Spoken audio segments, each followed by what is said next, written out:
You ever been in that moment where someone twists your words, paints you like the villain in a story you didn't even write, and everything in you wants to jump up, defend yourself, explain your side, prove your heart, but instead you sit there, quiet, hurting, wondering why you always have to carry the burden of being the bigger person?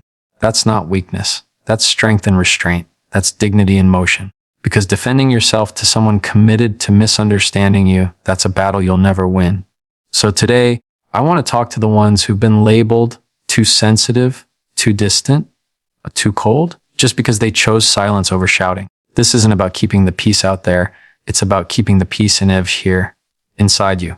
Silent strength doesn't mean silence forever. It means choosing when your voice serves your healing, not your hurt. And that's power. There's a certain kind of tired that doesn't come from work. It comes from constantly having to explain yourself. From feeling like every conversation turns into a courtroom where you're on trial for how you feel, what you said, what you didn't say. And somewhere along the way, you start wondering if staying quiet is safer or if maybe you've just lost your voice altogether. I get it. We don't talk enough about how exhausting it is to keep defending your heart in relationships that don't protect it. So let's slow it down today. This isn't about shutting down or walking away. It's about learning how to hold your line without raising your voice. It's about boundaries that don't need to be loud to be strong, because when you know who you are, you don't have to fight to prove it. Let's sit in that truth for a moment and build from there. There's a kind of hurt that doesn't show up as yelling or conflict. It shows up in conversations that leave you confused, off balance. You say something with honesty, maybe even vulnerability, and somehow, by the end of it, you're the problem. Your words got flipped, twisted, taken out of context. Suddenly, you're explaining, defending, backpedaling, not because you lied, not because you were unkind, but because someone decided to hear what they wanted to hear instead of what you actually said. This happens more often than we talk about, especially in close relationships, a partner, a friend, a family member. You bring something to the table, a feeling, a boundary, a truth, and they turn it into an attack, not because you were aggressive, but because your honesty challenged their comfort. And when that happens, it's easy to feel like you have to fix it right away, to talk faster, explain harder, prove your intentions. But I want you to hear this: when someone twists your words, your job isn't to untangle their version of the story. Your job is to stay grounded in your truth. See, when you start scrambling to defend yourself, you hand over your peace. You give them the power to define what was said, and worse, who you are. And the more you chase their misunderstanding, the more it feels like your identity is up for debate. But it's not. You don't have to spin yourself in circles just because someone else is spinning the narrative. Calm doesn't mean passive. Calm means you know your intent, you know what you meant, and you're willing to let the noise settle before you speak again. Now, this doesn't mean silence is the answer to every conflict. There's a difference between shutting down and standing still. Shutting down is fear. It's disconnection. But standing still is strength. It's emotional clarity. It's knowing that if someone is committed to misunderstanding you, no amount of explaining will fix that. You can't speak truth into a space that only wants control. Here's where it gets tough, though.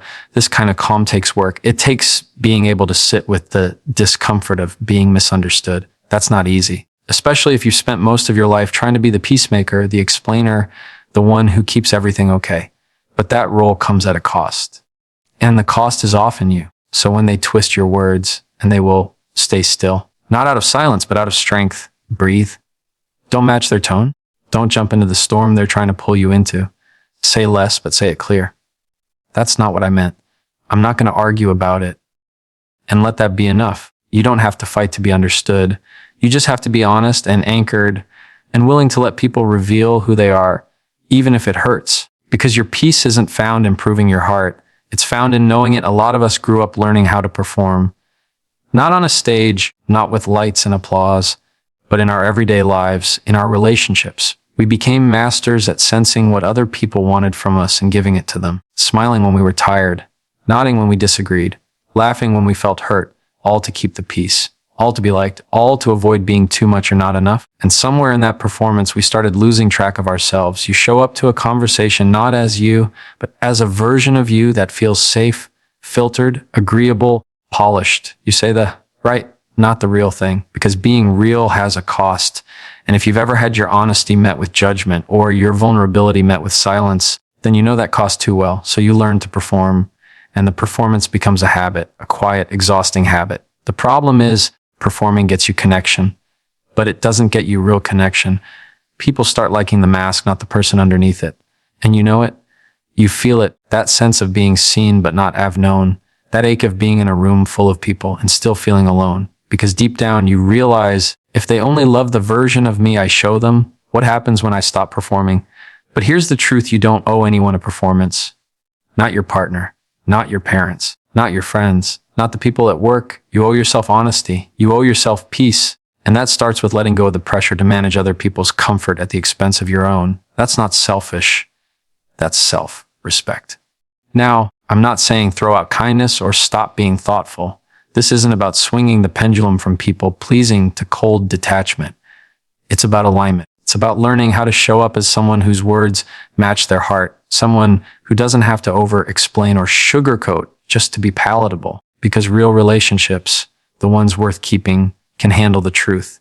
They don't need a show. They just need you. This is going to feel scary at first. That moment you speak up and don't backpedal. That moment you say, I'm not okay with that, and let the silence hang. That moment you choose stillness instead of smiling through discomfort. But here's what happens when you do. The people who love the real you start rising to the surface. And the ones who only love the version you performed, they fall away. It hurts, but it's also a gift. Because now, finally, you're building relationships that can breathe, that can grow, that don't require you to shrink. So let go of the script. Step off the stage. You are not here to entertain, convince, or keep everyone happy. You're here to be whole. And that starts when you stop performing. There's a moment in every heated conversation where your body tightens. Your chest feels heavy, your jaw clenches, your brain races to keep up. You're not even listening anymore. You're preparing your comeback. You're lining up your next sentence, trying to win, trying to survive. And in that space, silence can feel like defeat, like you're backing down, like you're letting them have the last word. But silence isn't weakness. It's wisdom. It's knowing when your words will build and when they'll only break. It's choosing peace over power. It's stepping out of the storm instead of fueling it. We live in a world that celebrates quick responses, snappy comebacks, having the final say. But in relationships, especially the close, emotional ones, that mindset does more damage than we realize. Because when the goal becomes being right instead of being real, we start speaking from defense instead of from heart. We fire back just to feel in control. We raise our voice thinking that volume will validate our pain. But louder doesn't mean stronger. And silence, when used with intention, is not running away. It's a sign of someone who knows their center and won't trade it for momentary control. I've sat across from people who were broken by words said in anger, words someone couldn't take back. And I've also sat with people who've learned to stay silent in the chaos, not to shut down, but to preserve their own clarity. They weren't ignoring the problem. They weren't being passive. They were choosing to protect their peace first so they could respond later with intention, not impulse. That kind of silence is power. This shows up in our day today. Your partner pushes a button. Your friend throws a passive-aggressive jab. A family member says something that feels like a knife in your side. Everything in you wants to react, to correct, to clap back. But in that split second, you get to decide, will I let their words set the tone for mine? Or will I pause long enough to stay rooted in who I am? Now, silence doesn't mean you let people walk over you. It doesn't mean you avoid hard conversations or ignore disrespect. It means you know when to speak and how to speak so your words carry weight, not just noise. It means you're no longer trying to prove your worth with every sentence. You're allowing your calm to speak louder than your defense. Some people will call that cold. They'll say you're avoiding or shutting down. That's okay. Let them misunderstand. You're not responsible for reshaping their perception. You're responsible for protecting your peace. And the more you practice silence as a form of strength, the less you'll feel pulled into proving anything to anyone. So the next time your silence feels like weakness, remember this: wisdom doesn't yell. It listens. It waits. And when it speaks with weight, not just volume. You don't need to shout to be heard. You need to be still enough to stay clear. That's where your strength lives. There's a moment that happens right after you finally set a boundary. You say the thing you've been carrying for too long. I can't do this anymore. I need some space. That doesn't work for me. And right after those words leave your mouth, the pressure sets in. The silence on the other side, the look, the tone, the guilt. So what do? We start explaining. We go into the backstory, the details, the overthinking. We try to soften the blow, justify the decision, walk it back just enough to keep the other person comfortable. But here's the truth: boundaries aren't meant to be explained. They're meant to be honored. Boundaries are not punishments. They're not walls to keep people out. They're fences to protect what's within. And if you've spent years being the peacekeeper, the fixer, the one who stretches and shrinks to keep the relationship alive, then drawing a boundary feels unnatural. It feels selfish. But what you're really doing is stepping out of survival mode and into self-respect. You're learning that loving someone doesn't mean abandoning yourself. Now here's where it gets tricky. The moment you start explaining your boundary, you give people space to debate it. You turn your decision into a discussion. And some people, especially the ones who've benefited from your lack of boundaries, will take that as an invitation to negotiate, to twist it, to make you feel like you're overreacting, being dramatic, ungrateful. That's when you start second-guessing yourself. You think, maybe I was too harsh. Maybe I could have said it better. But the boundary isn't the problem. It's the fact that they expected access without limits. You don't owe anyone a detailed breakdown of why you've chosen peace. You don't need a PowerPoint of your pain to be believed. No is a full sentence. This doesn't work for me is a complete thought. And if someone truly values you, they'll respect the boundary even if they don't fully understand it. That's maturity. That's love that's not rooted in control. And look, it's not that you can't ever explain yourself. Sometimes context helps. Sometimes vulnerability builds trust, but you get to decide when and how you share that, not because you owe it, but because you're offering it. There's a difference. You're allowed to protect your energy without apologizing for it. You're allowed to choose peace, even if it makes someone else uncomfortable. That's not cruelty. That's clarity. So if you're sitting in that guilt right now, if you just said the thing, drew the line, and now you're wondering if you were wrong, take a breath. You weren't wrong. You were honest. And that's something to hold on to, not walk back. Because at the end of the day, boundaries aren't for keeping people out. They're for keeping you in alignment, in peace, in your right mind. That's not selfish. That's healthy. And you don't have to explain that to anybody. There comes a time in some relationships, whether it's a romantic one, a friendship, or even family, when staying starts to cost more than leaving. You feel it deep in your body before you can even name it. The constant second guessing, the quiet resentment, the way you start shrinking just to keep things calm. And even when you finally decide to walk away, there's something that stays stuck: the guilt. Not because you did something wrong, but because you were conditioned to believe that choosing yourself is somehow a betrayal. That taking care of your peace makes you the bad one. We don't talk enough about how heavy that guilt can be. It shows up as over-apologizing, as long, drawn-out messages trying to explain every little detail, as wondering, was I too sensitive? Did I give up too soon? But here's what I want you to hear: you are allowed to walk away from relationships that keep you in cycles of confusion, pain, or emotional labor you were never meant to carry. And you're allowed to do it without carrying shame on your back like a suitcase. Sometimes the hardest relationships to leave are the ones that aren't always awful. They're the ones where there were good moments, laughter, memories, care, mixed in with the criticism, neglect, or emotional distance. That's what makes it confusing. You cling to the highs, hoping they'll come back if you just try harder, communicate better, stay a little longer. But love shouldn't be built on hope alone. It needs to be grounded in mutual effort, consistency, and safety. And if you're the only one holding it up, constantly bending, fixing, giving more than you have, that's not a relationship. That's a performance. And you don't owe anyone an encore. When you walk away, it's not because you didn't love them. It's because you finally decided to love you too. That's not cruelty. That's maturity. That's knowing your limit and honoring it before it turns into resentment. And yes, people might not understand. They might call you selfish, cold, ungrateful. But their reaction doesn't define your decision. Their discomfort is not your responsibility. Your healing is. Walking away isn't about proving a point or punishing someone. It's about choosing peace over patterns. It's saying, I don't hate you, but I can't keep losing myself to stay with you. And it's okay if no one claps when you do it. Sometimes the most powerful moments in life happen quietly, when you let go without a scene, without burning bridges, without turning back. So if you're holding guilt for choosing peace, I want to say this clearly: you're not wrong for walking away. You're not heartless. You're not too much. You're someone who finally recognized that your well-being matters too. And while closure from others is nice, self-respect is the kind of closure that lasts. You don't have to explain your exit to those who never valued your presence. Walk away. And do it without guilt. That's not weakness. That's wisdom. That's strength. That's love directed inward where it should have been all along. You ever notice how quickly a conversation can turn into a battlefield? One wrong look, one sharp word, and suddenly your chest tightens, your voice rises, your heart's pounding, and it's not even about the dishes or the message they didn't return. It's about feeling disrespected, unseen, cornered. And in those moments, it's easy to think the louder you get, the more control you have. But real control doesn't show up through force. It shows up through calm. Calm isn't passive. It's power with direction. It's knowing that you don't need to match chaos with chaos to protect your peace.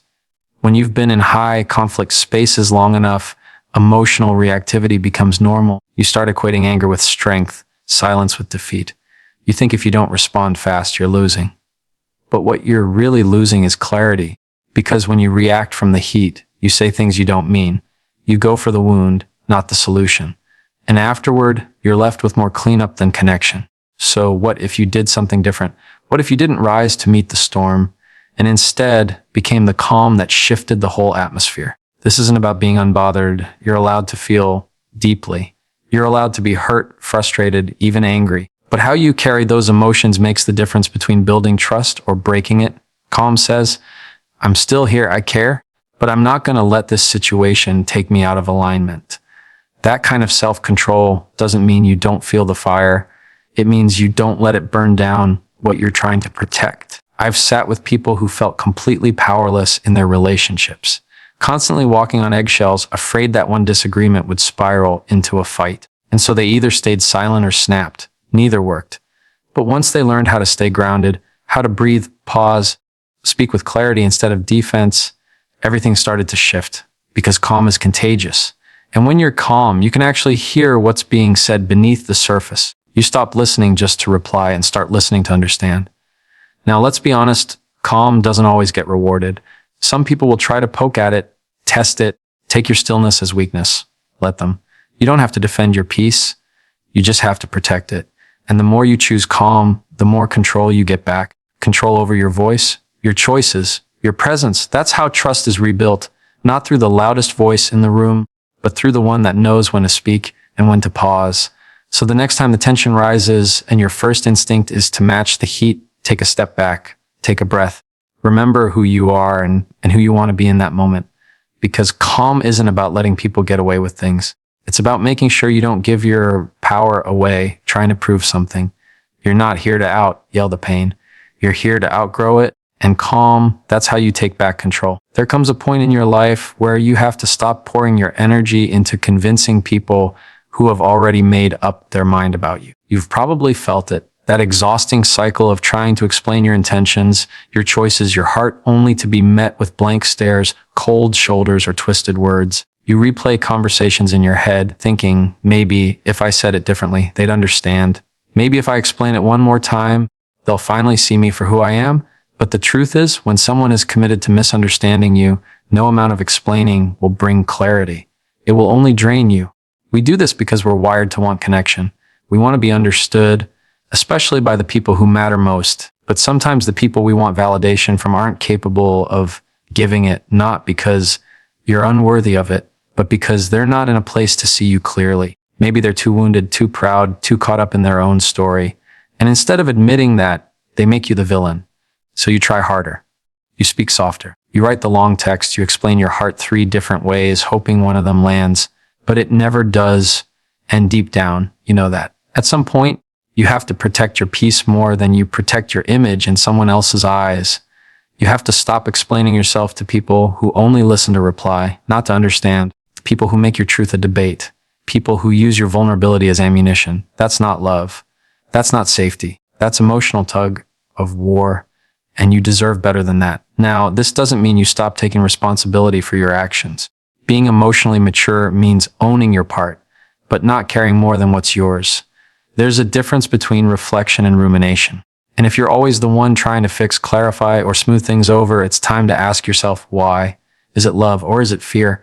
Fear of being rejected, judged, or misunderstood? Because if the price of being accepted is constant self-justification, that's not acceptance. That's a performance. You are allowed to walk away from conversations that go nowhere. You are allowed to say, that's what I meant, and let it be enough. You are allowed to let people sit with their version of the story if they're unwilling to hear yours with an open heart. That's not giving up. That's letting go. That's choosing emotional sobriety over emotional chaos. The most freeing thing you'll ever do is stop explaining yourself to the wrong people and start honoring yourself with the right boundaries. Not everyone deserves access to your why. Not everyone has earned your explanation. And when you begin to live from that place, a place of quiet clarity, you'll start to see that the people meant for you won't need 1,000 words to understand your heart. They'll see you, they'll hear you, and they'll meet you where you are. No defense required.